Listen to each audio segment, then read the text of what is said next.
for today's video. Ito yung pangalawang araw natin na mag-maxim tayo.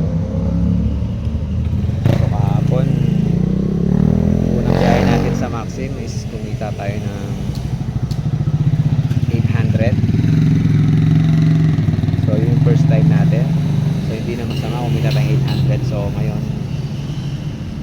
ngayong second day, sana kumita ulit. Tsaga lang talaga dapat sa pagmamaxim. Kailangan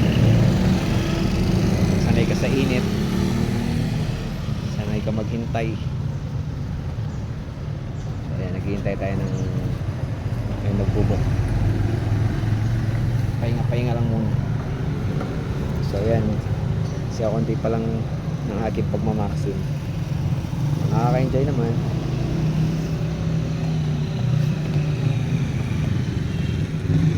Tayo nung may mag-book.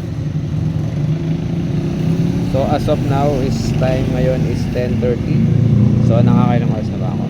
Nag-start ako kanina mga 7, 8, 9, 10. So sa 3 hours skit naka 500 na ako. So hindi na masama, di ba? 3 hours 500. Tapos nagpagas ako ng 150. So magkano na lang yung natira? 350. O at least, di ba? So intay lang natin ulit may mag-book para sige, check na natin baka may mag-book na ulit. Kita-kits mamaya.